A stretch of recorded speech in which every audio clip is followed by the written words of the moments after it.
Hey, hi, I'm Ashika Gazi and I welcome you to my channel. So, today I have brought something easy but a kind of important and twisting. That is cross demand.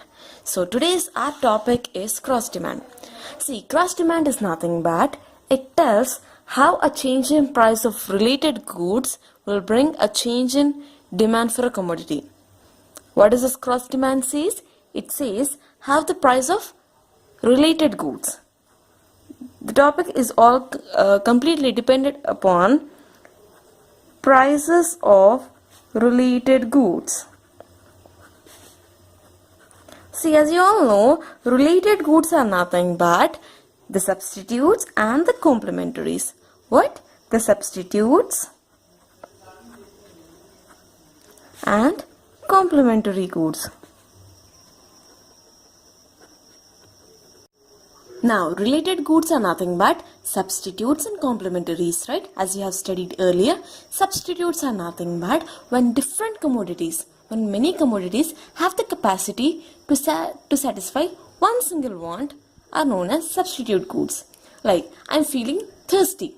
I can either drink water or I can either drink lemon water or even thumbs up or any cold drink. That means all these commodities have the same power to satisfy my thirst, right? Those are nothing but substitutes. Alright, when coming to complementary goods are nothing but when to satisfy one single want we need to have n number of things. Like, for example, I have a want of driving a car. So what are the goods that I require to satisfy? So, without petrol, I can't have any use of the car, and without car, I doesn't have any use of petrol, right? That means to satisfy one single want, we need so many things. Those are known as complementary, and substitutes are when many things have the capacity to satisfy one single want. Alright, these are substitutes and complementaries. The best example for substitutes are tea and coffee. Alright, tea and coffee. Examples. Whereas coming to complementary goods, we can take car and petrol. Because this both car and petrol gives us the satisfaction jointly. Alright, now as you all know that even price of related goods is a factor for determining a demand, right? Let us see how a change in prices of related goods is going to bring the change in demand for a commodity. Alright, so firstly we are going to study how it takes place in case of substitutes. As we have learned earlier, when many things have the same capacity to satisfy one single want, those are the substitutes. Let us take tea as the substitute, and so as we have took tea as the substitute, let us take coffee as the commodity. Alright, so when the price of the substitute, that means when the price of the tea rises, demand for the commodity, that is coffee, will also rise. And when price of the substitute falls, the demand for the commodity also falls. This law is followed in case of cross demand for substitutes. Alright, see. Now why does this happen so? Let us see. When the price of tea increases, the consumers who consume tea will automatically shift to coffee. Because tea and coffee give the same satisfaction, and no consumer would like to purchase higher price commodity over to a lower price commodity when we are getting the same satisfaction.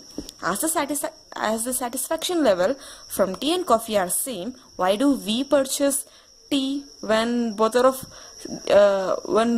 giving the same commodity, same satisfaction, and the price of the commodity is very less as compared to tea, right? So the consumers who consume tea will automatically shift to coffee. Alright, so when price rises, as the consumer shifts, more people will be demanding for more of coffee. They will be purchasing more of coffee. That means demand for coffee has increased. So when price of the substitute rises, demand for the commodity also rises. When price of the tea increased, the demand for the coffee also increase. So when price of the substitute rises, demand for the commodity also rises. And in the same way, when price of the commodity falls, the demand for the commodity also falls. See, when the same tea we are getting less price than compared to coffee, that means the consumers who consume coffee will obviously shift to tea. That means there will be a very less number of people consuming coffee. That means the demand for the coffee also decreased as price of the tea decreased. Alright, so when price of the substitute rises, demand for the commodity also rises. When price of the substitute falls, demand for the commodity also falls. Alright, this is in the case of substitutes. So now let us see how we need to present this in form of a graph. Alright, so this is the y-axis and this is the x-axis, right? Origin, x-axis and y-axis. So this is the initial price of the substitute and this is the demand for the commodity. Alright, this is the actual demand for the commodity. So when price rises, the demand also rises. Alright, from P to P1, when the price of the substitute rises, the demand for the commodity will increase from Q to Q1. Alright, the same way, when price decreased from P to P2, the demand also decreased from Q to Q2. Alright, this straight line, the straight line moving curve, this DD curve explains the positive relationship that, so this upward moving curve, the DD curve, tells us the positive relationship that price and demand have in case of substitute goods. Alright, so price and demand will have a positive relationship in case of substitutes. Now let us see what happens in case of complementary goods. Complementary goods, as I have said you earlier, when many goods are required to satisfy one single want, those are known as complementary goods. And the example are car and petrol.